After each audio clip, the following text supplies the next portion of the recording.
Welcome to another episode of Before You Kill Yourself with your host, Leo Flowers. I am Leo Flowers. Today's guest is Lori Glenn Reibach. She is a mental health specialist and a marriage and family couples therapist who specializes in eating disorders, addiction, anxiety, depression, trauma, mood disorders. We're about to have a blast. Welcome, Lori Reibach from Virginia. You're in Virginia, but you're not from there, are you? I am from Virginia, born and raised here, but I did complete my master's in counseling in Miami, Florida, and then moved back to Virginia when the pandemic hit last August. I don't think I would have gotten anything completed in Miami, Florida. It just seems like such a wild, fun, and party town. Or were you in the books the whole time? I was unfortunately in the books. I did a little bit of exploring while I was over there, but it was mostly books for me. So for someone that specializes in eating disorders, I'm going to guess that you have a history with that personally, or was it somebody in your family that you were like, I have to figure out why they just can't put the chips down? So I personally don't have a personal story with eating disorders. However, a lot of individuals who exhibit disordered eating or have been diagnosed with an eating disorder, typically they have experienced some sort of trauma in their life. And when individuals experience trauma, they tend to cope with it maladaptively, and some of them end up coping with it by the way they eat. And so I don't have necessarily the history with eating disorders, but I have a lot of trauma-informed history from personal experience and also from my education. And so that's kind of what gravitated my passion for the eating disorder population. When you say trauma-informed experiences, can you share more about that? Yeah, absolutely. So from a personal perspective, I grew up in a very great and loving family, but I was very much a black sheep, just didn't fit into a lot of social circles growing up, and was kind of just like the oddball. And I was really social despite feeling like the black sheep in my family. And growing up, I just went through a lot of different experiences. I was exposed to different traumas in my life, domestic violence, sexual abuse, and things like that. And it really just molded me to see life differently and cope with life differently. And a lot of that experience drove me to become a clinician. And so from there, when I was an undergrad, I really just started learning about what trauma is and how people react to it and how they react to being exposed to trauma differently. And part of what I learned is a lot of individuals, they tend to control their trauma in forms of different eating behaviors. And so a lot of my experience growing up, despite ever living with an eating disorder, really came from my trauma. Now, I hear you saying that a lot of people go to food to cope with their trauma experiences. And for you, it sounds like that wasn't the path that you took. How did you react, especially as a kid, to the traumas you experienced? What was your outlet? I think it's really hard to say. I think I went through different cycles of coping. For a while, I did a lot of working out and exercise, and some people would say if doing it in an unhealthy way, that actually is a form of an eating disorder. But it was never that serious for me. And so I did a bit of exercise around that time. I was constantly around people. I couldn't be alone. And I coped maladaptively as well for a while. Just like your normal college teenager, I went through a phase of drinking and hanging out with the wrong people.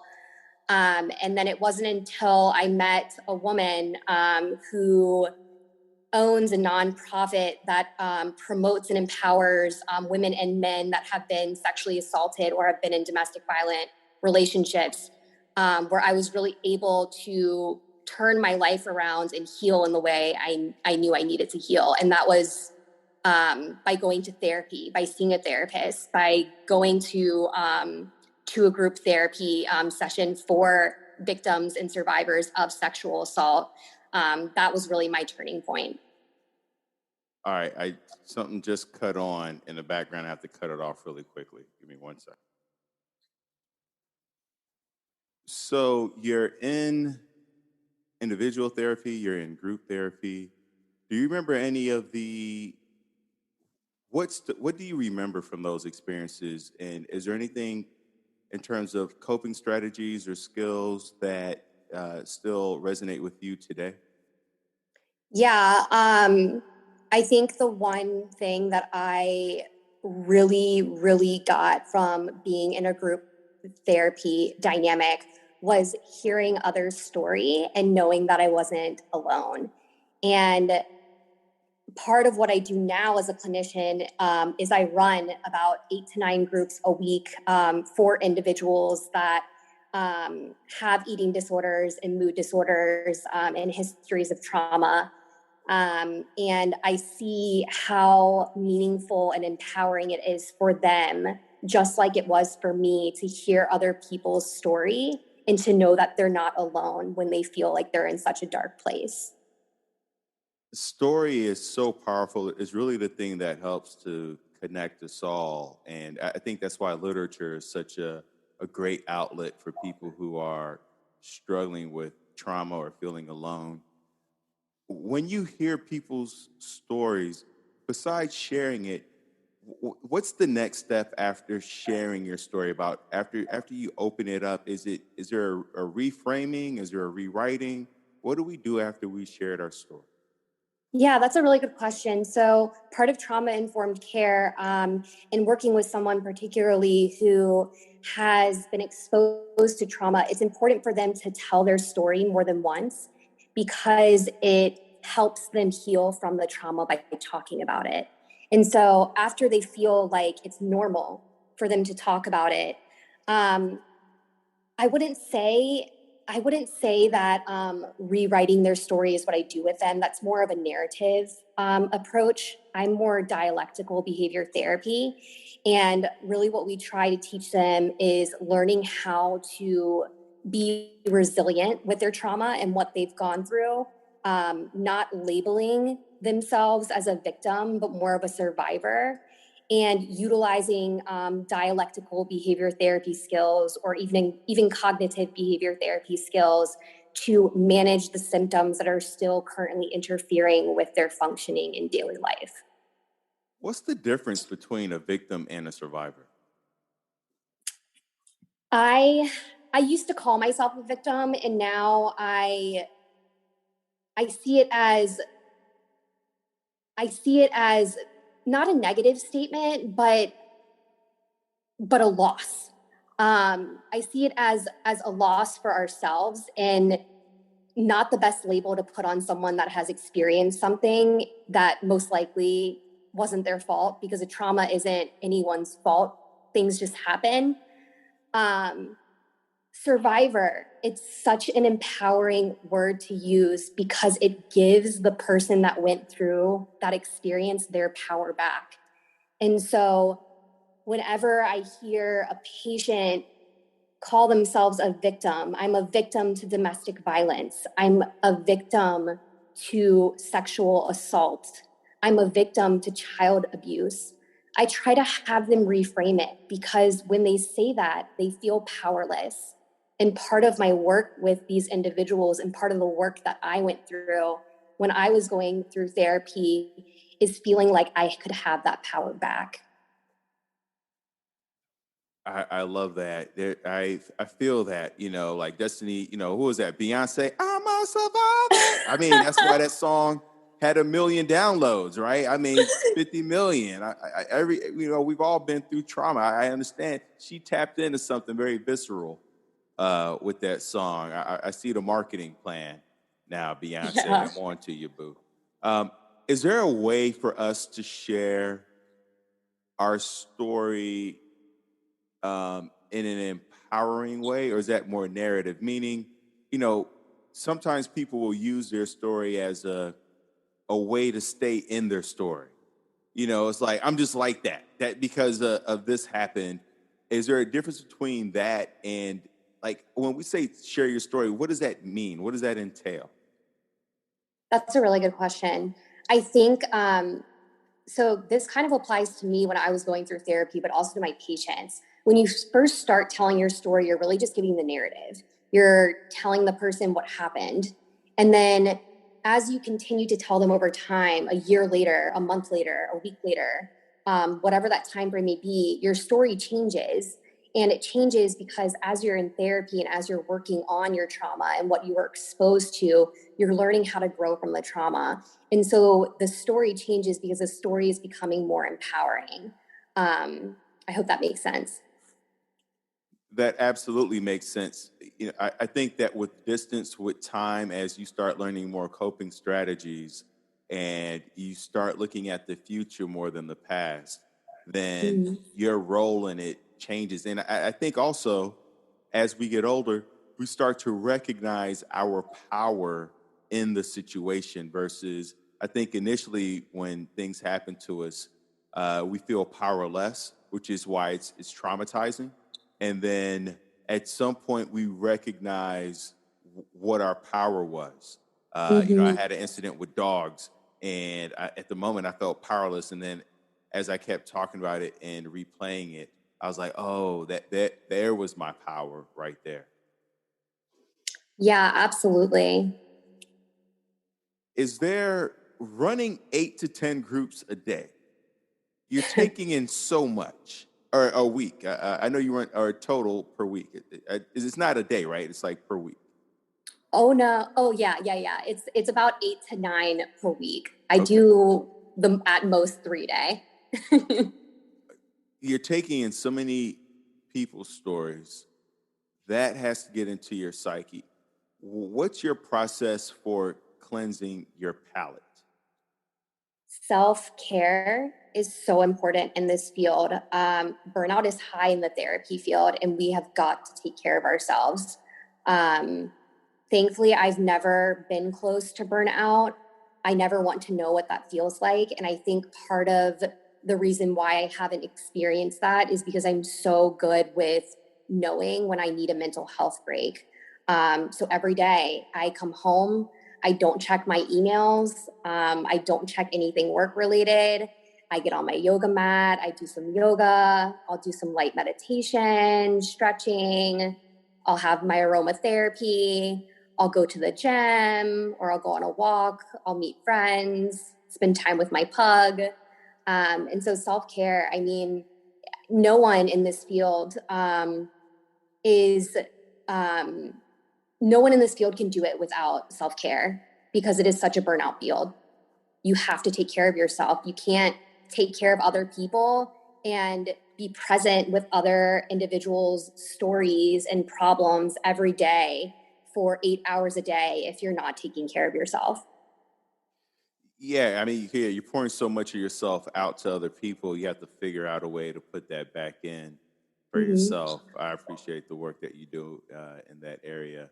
And I mean, and even if you're not, for the listeners out there who are not even running 8 to 10 groups a week, uh, even if you work at, McDonald's, like you still have to come home and do some self care, take a little bubble bath. Netflixing and chilling is not typically restorative. It's typically more triggering. Uh, Mm-hmm. and speaking of triggers, so it sounds like the process we experience a trauma in our childhood. We go to individual and group therapy to tell our story. How does individual versus group therapy, how do they complement each other?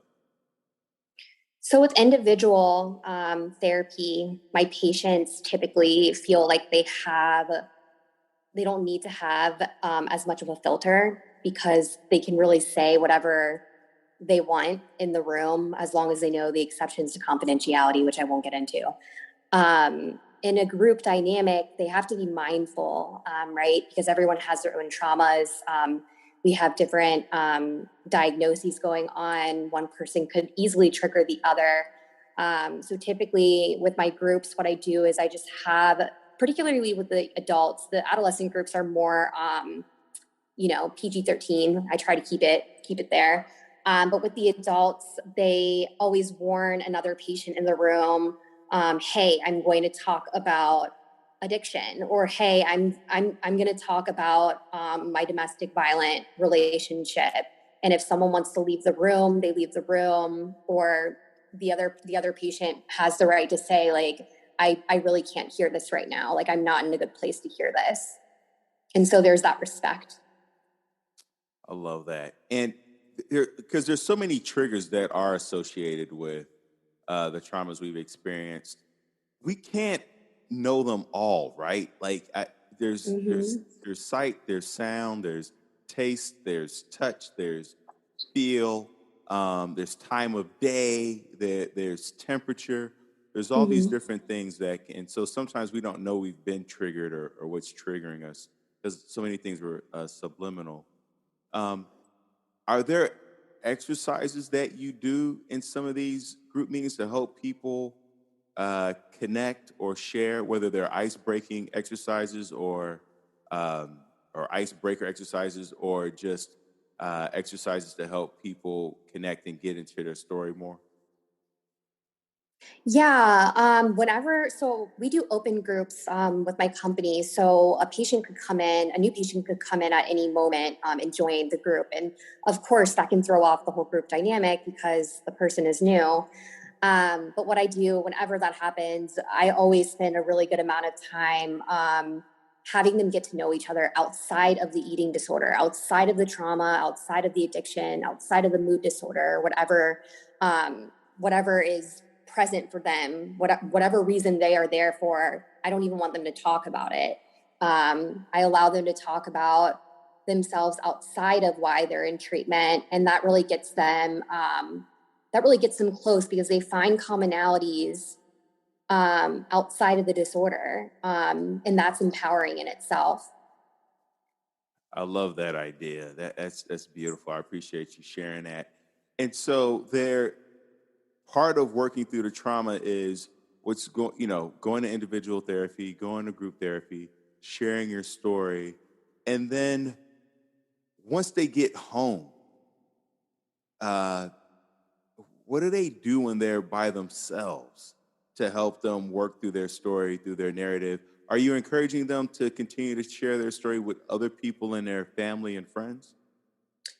Yes and no. Sometimes a patient is not necessarily ready to share their story with family and friends. It could actually be more harmful for their trauma and can impact them negatively. So it really just depends on the patient and where they are in their healing process. I have a lot of patients, including myself, I relate to this, where all I could do was talk to one person and write about it for 2 years until I was ready to share. And I have patients that are like that. But then I also have other patients that find it extremely therapeutic to talk about it to anyone that will listen. And that's a part of their healing early in their journey. So it really just depends on the patient and their personality and where they are with their healing. Earlier, you brought up that you grew up in a neighborhood where it sounds like you didn't feel accepted. Uh, it sounds like you didn't feel accepted at home in some aspects, but also at school and in the neighborhood. Uh, Rejection is such a huge trauma that I think Yes. most people will sweep under the rug because it's not visible, right? It's an internal thing, and feels like, I would imagine for most people, that it pales in comparison to someone who's receiving physical trauma. They're being beaten up they're being abused at school, they're being physically abused at home, and they have Mm, scars on their body. And so yeah. for someone who is experiencing rejection, they go, well, at least I'm not going through that. So I'm not going to get help, not realizing how traumatizing rejection is. Can you speak to that? Yeah, absolutely. I think a lot of individuals go through some form of rejection during their childhood, and this is a form of historical trauma. Um, Funny enough, 60% of those that are affected by eating disorders said that bullying contributed to the development of their eating disorder. And again, bullying is a form of trauma, and people just don't recognize that. Can you define bullying? Because I feel like there's such a vague term, kind of like anxiety. It's like, are you anxious or are you just worried? Like there's a difference there. What's the spectrum of bullying that can occur for people out there who may be undergoing it and may not even realize it? Yeah, I think that bullying is so much more than just physical aggression. I think that actually most individuals who are exposed to that sort of trauma, it's more so verbal bullying, harassment, shaming someone for their personality, for the way that they look, for their weight, for their religion, for their race. Um, all of those statements are just as harmful as being physically bullied. Yeah, I just read Roxane Gay's book called Hunger, and she talked about how she went through there was sexual abuse in her childhood, and Mm-hmm. she felt like she couldn't share it with her parents Mm. because it would shatter the idea that she felt they had of her of being the good daughter. And I I think it's so painful that so many parents are doing what they feel is the right thing in terms of raising good children, and they're so Mm-hmm. proud when they have good children.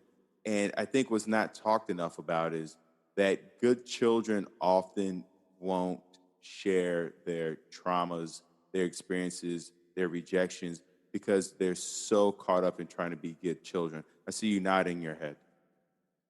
You're absolutely right.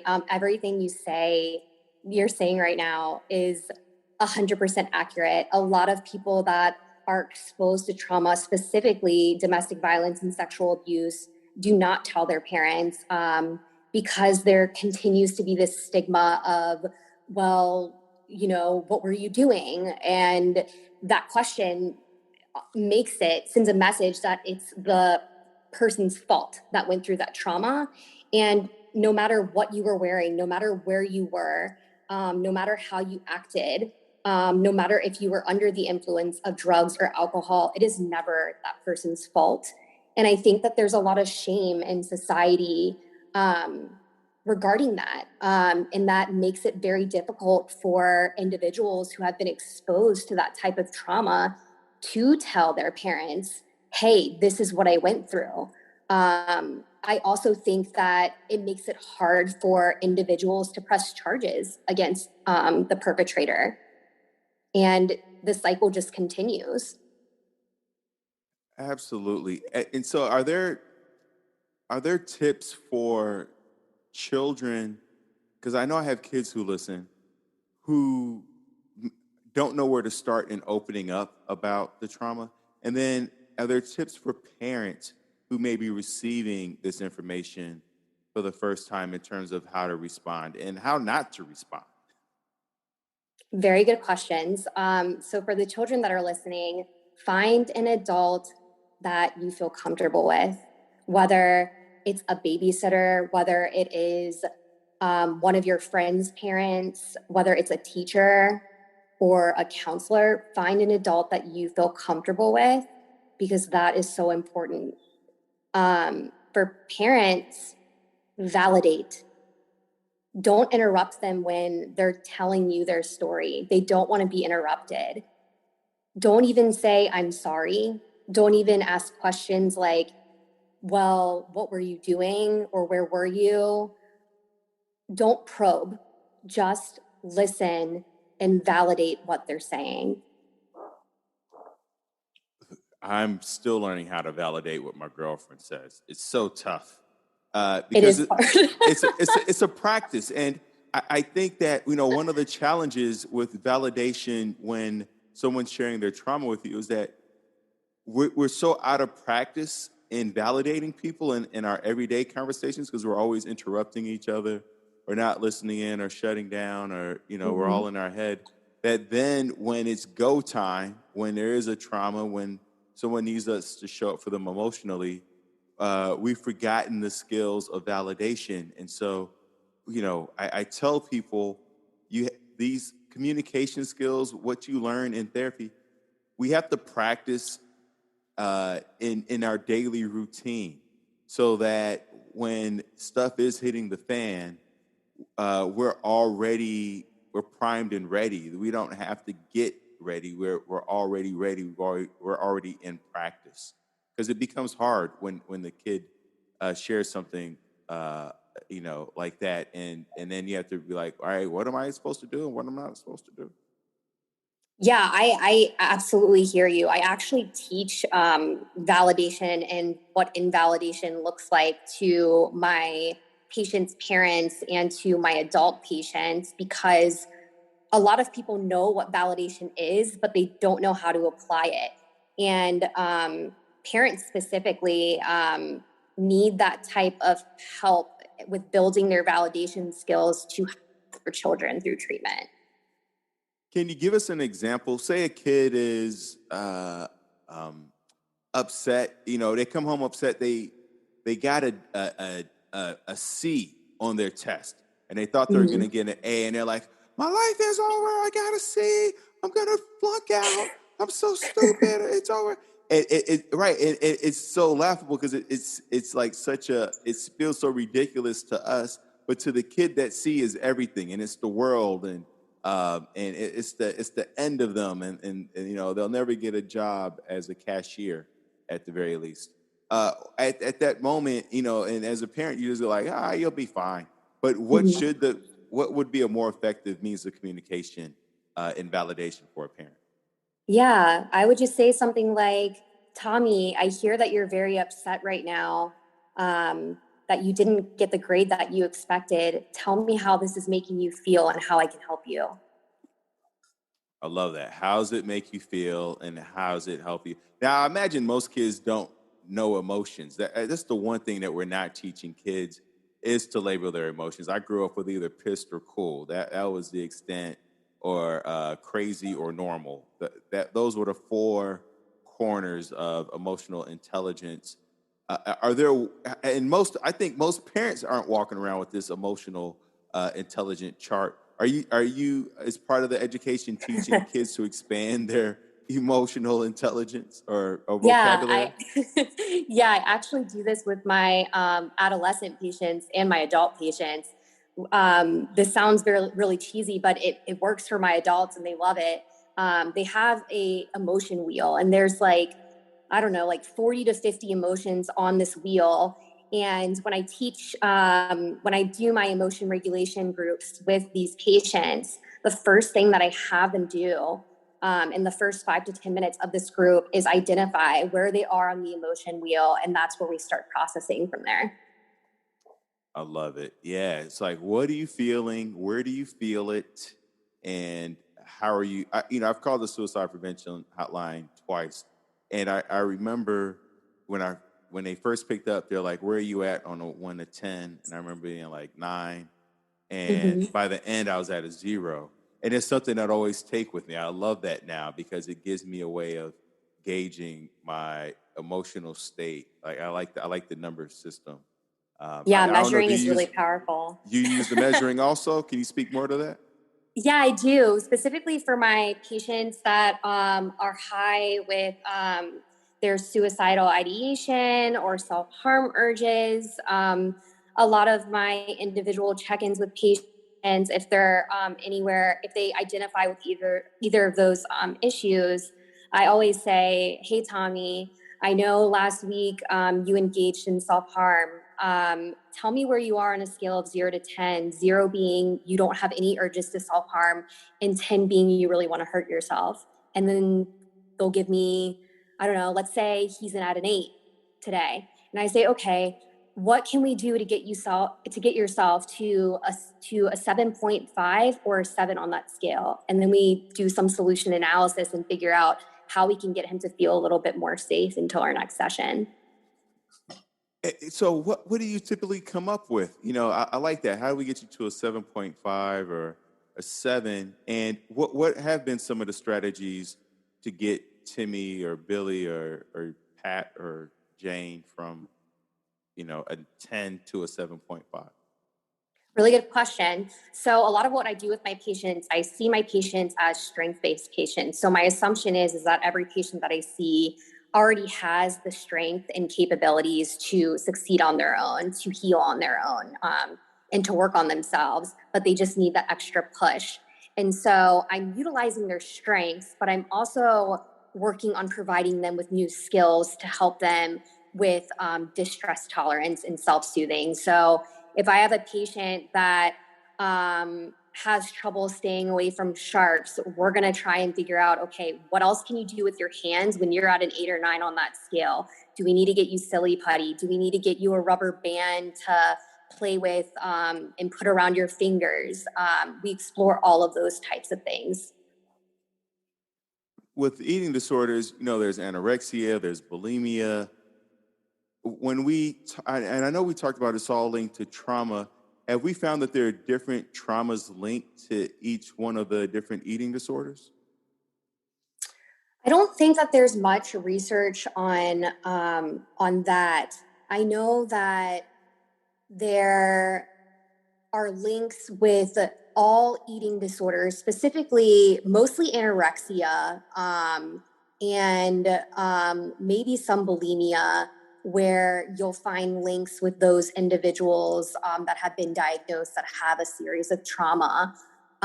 What I will say is, while no one knows the causes of eating disorders for sure, surveys and research suggests that it's a range of biological, psychological, and sociocultural factors. And part of the sociocultural factors and the psychological factors is trauma.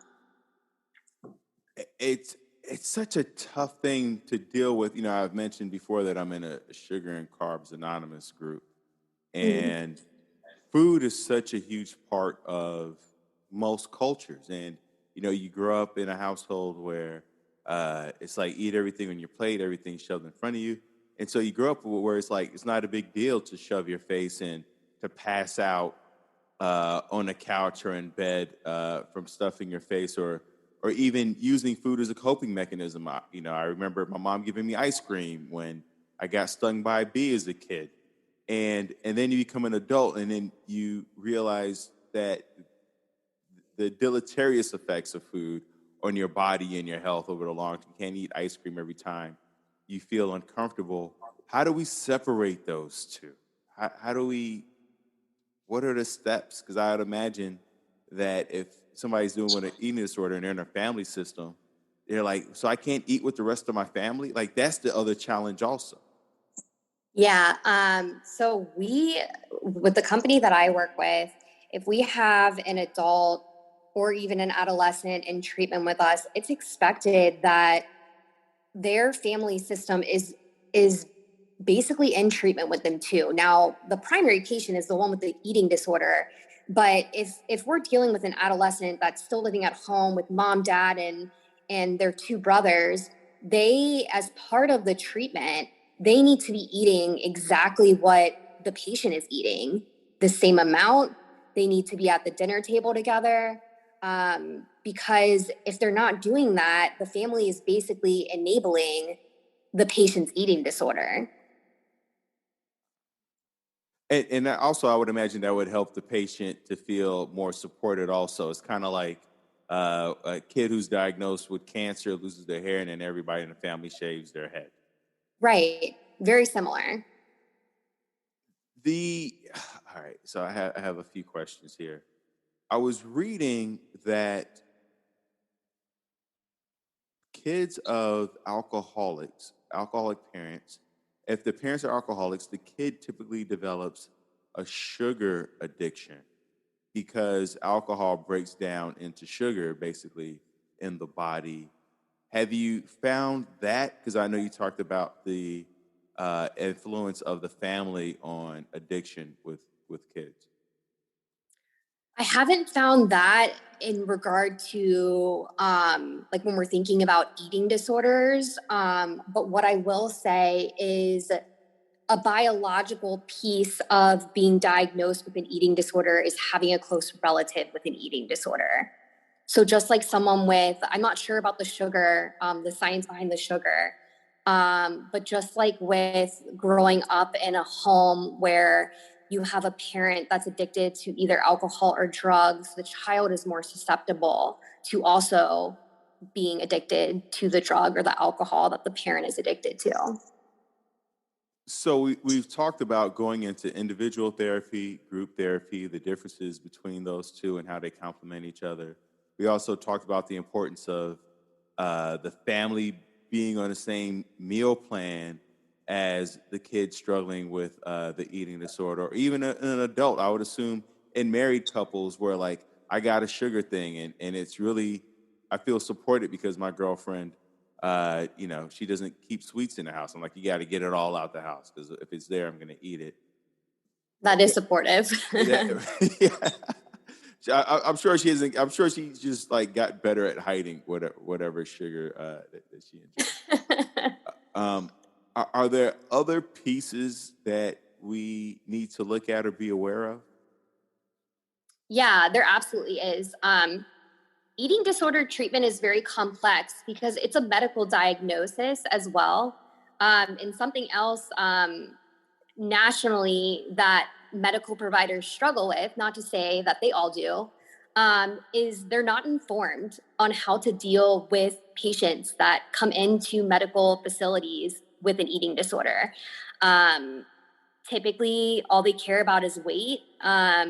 If someone is over their expected body weight, they assume that they may not have anorexia nervosa, and that's just not true. And they're just not really informed with eating disorders. So I would say systemically, medical providers need to work on educating themselves on eating disorders outside of the physical medical implications that eating disorders cause, because the way that we talk to our patients is just as important as the way that we treat them medically. So I would say that's really important.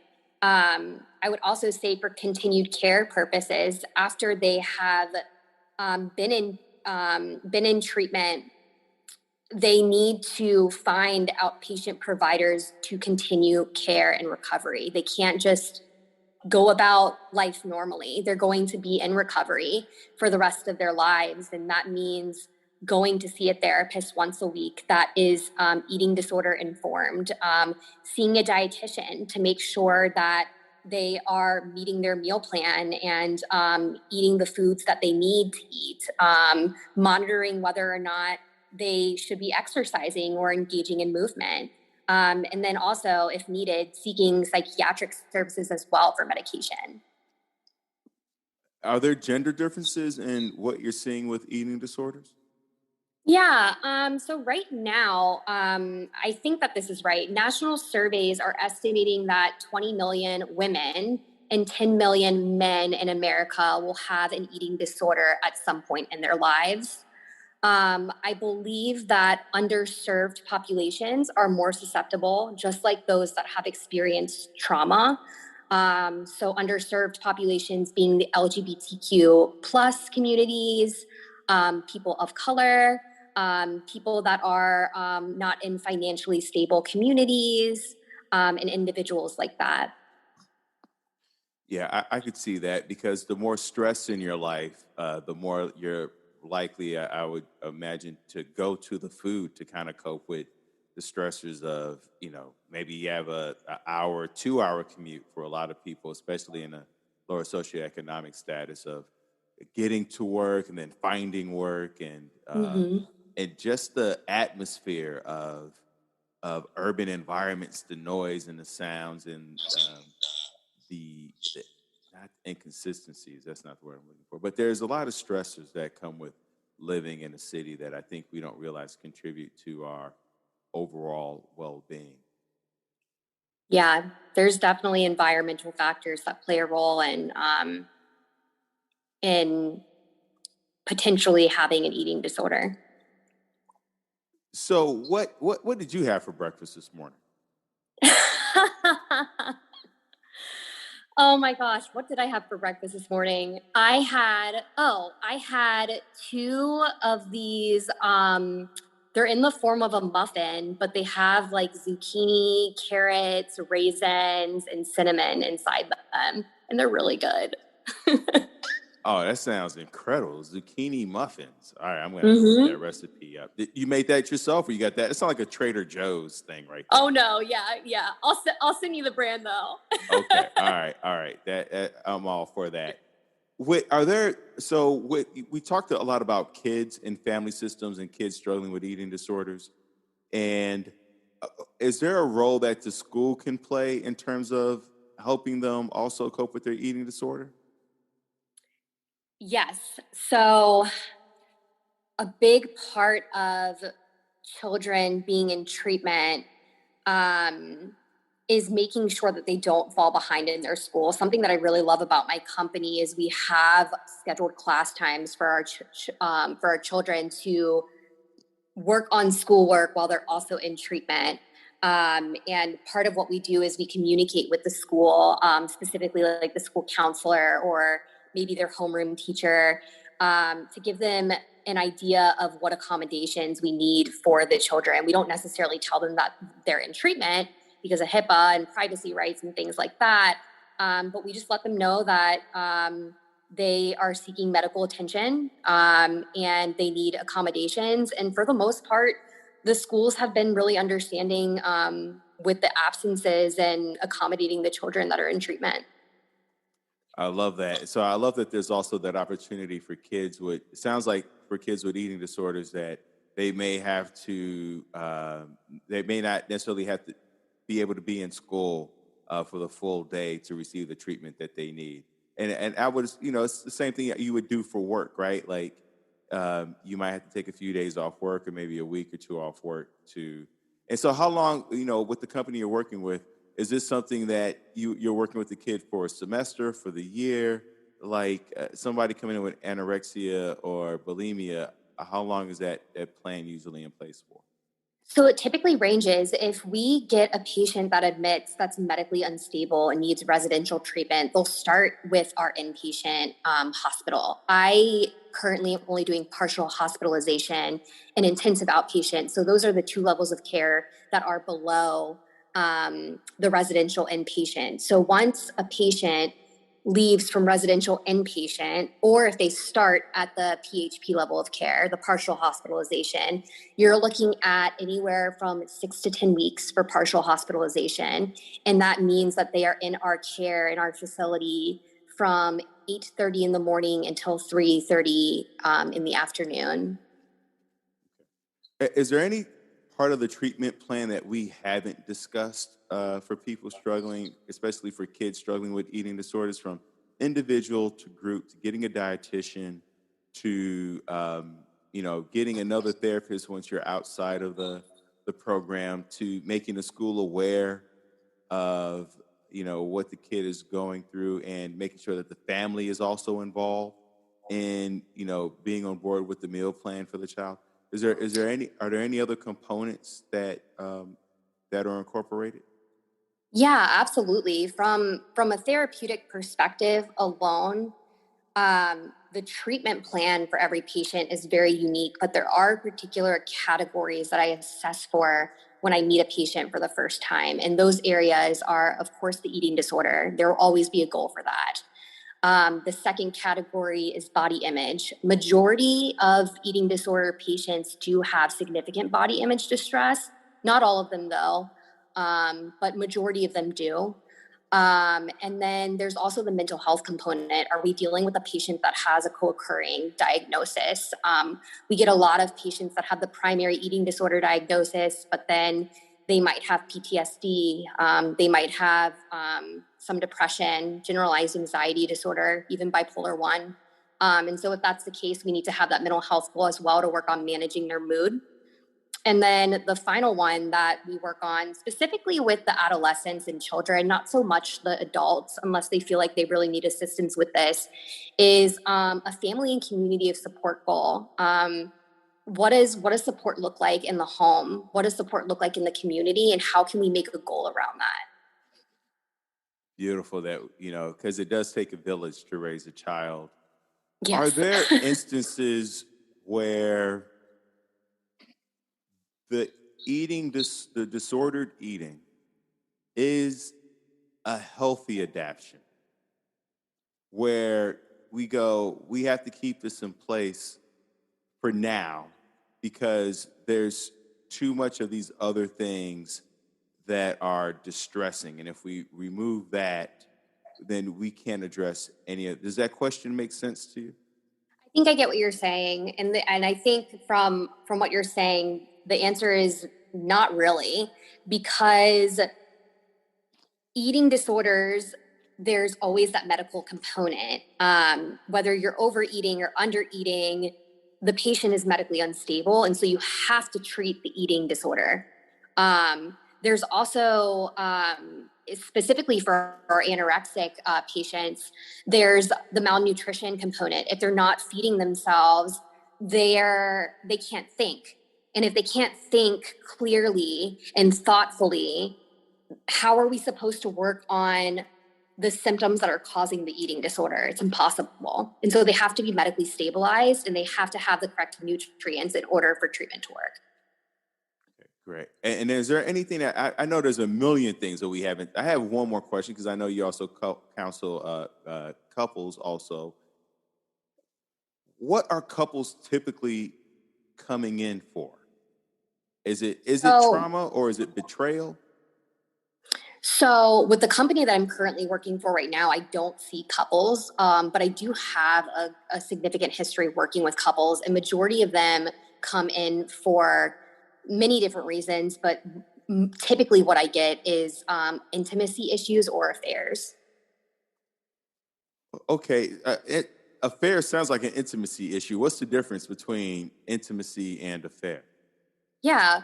Well, intimacy, they could come in, they may not be having an affair, but there may be circumstances where one partner may not be getting their intimate needs met from the other partner. So that would be an example of like what we would talk about in therapy and like how we would go about working on improving that.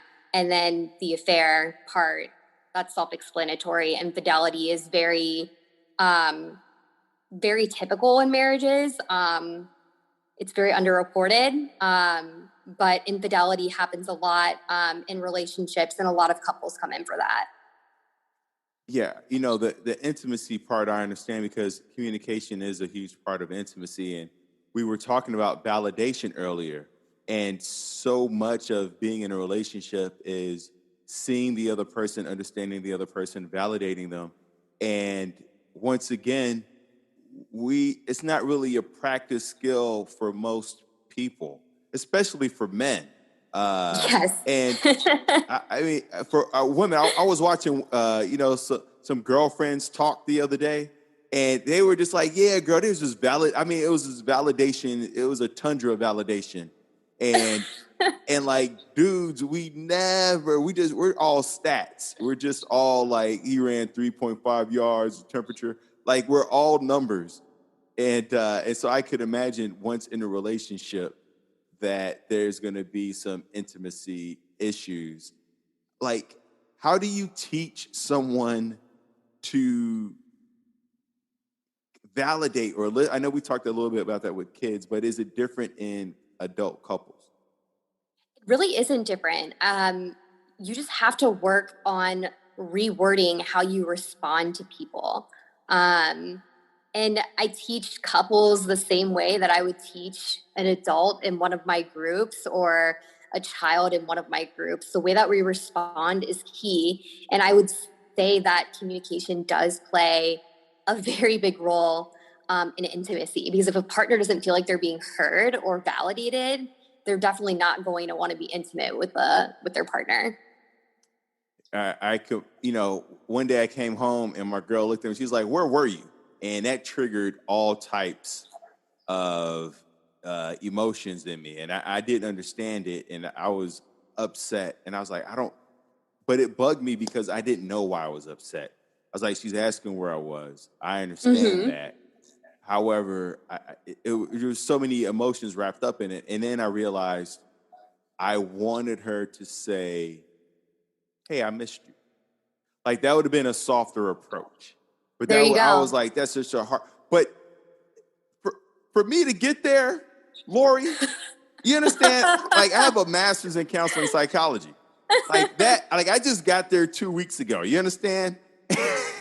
I can't, like the average guy out there stands no chance. I mean, I was like, oh yeah, okay, that's what I wanted from her. Okay. Then I was like, babe, next time I come in, I just need you to be like, I miss you. And then I understand what you're saying versus where were you? I felt a little aggressive, But whoo, like it feel like a workout. Like that's a whole other workout right there to have to click through all those emotions and take a breath. And it's seriously all about practice, like just being intentional with how you respond to people. Something that helped me improve my ability to validate was to not think about what I was going to say while the other person was talking, and to try and just be intentional on listening to every word that they say before I even respond, because you're missing so much information when you're thinking about what you're going to say. And then I would also say, I think oftentimes when there's tension in a dyad or there's tension in the home, that's not the appropriate time to have a conversation. You have to identify how you're feeling, go back to it, and then talk about it when you feel like you're grounded, when you feel calm. Because if the emotions are high, one, you're not going to be able to validate the other person. And two, you're not even going to be able to express how you're actually feeling. so it sounds like this idea of don't go to bed angry. I think a lot of people misinterpreted that to think it means that we got to deal with this right now before we go to bed. When really it's like, it means if you're upset and I'm upset, we have to go figure out a way for us to soothe ourselves versus we got to solve this problem. Yeah, absolutely. And I would say, if you're ever in a situation like this, you could easily just say, hey, I feel emotionally dysregulated right now. My response is not going to be meaningful or helpful to this conversation. I need an hour to cool off, or let's continue this conversation tomorrow so we can have a better discussion, period. I love that. And I'm gonna add the period too. Period. No emojis, no LOLs, period. I like that. Lori, we talked about a lot today. Is there anything that you want to share that we haven't talked about?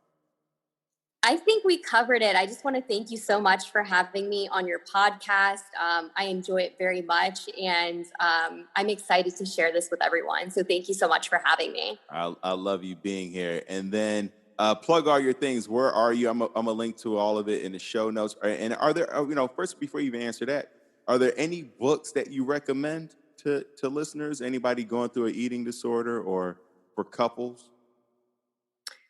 Oh my gosh, I have so many books, but you're putting me on the spot right now. So I will email them to you and you can link them with my social handle. I love it. Fair enough. And those will be in the show notes. And then last question, because I always feel like there's one person listening in who may be on the precipice of wanting to end their life. Before you kill yourself, what would you say to them, Lori? Oh my gosh. I would let them know that their story isn't over. that they're brave for living a life that feels so dark, and that they're not alone, and that help is real and hope is real. I love that. Help is real. Hope is real. Thank you so much for tuning in. Remember, this podcast is not a substitute for you going to get help, for you calling the 1-800-SUICIDE or 1-800-273-TALK, or any of the other million phone numbers listed in the show notes. Whether you're in Sri Lanka, Budapest, you're in Iowa, there are international suicide hotline phone numbers. And if you're struggling with an eating disorder, where can people go? Is there a national eating disorder hotline, Laura? Yeah, there actually is. So you can go to the nationaleatingdisorders.org dash helpline chat, or you can call 800-931-2237, or you can text NEDA, NEDA, to 741-741 for 24/7 crisis support. I love it. 741-741 for 24/7 crisis support. Those will also be in the show notes. You can always go to thrivewithleo.com for one-on-one coaching with yours truly. Let's get to tomorrow together. Thank you so much, Lori. Thank you.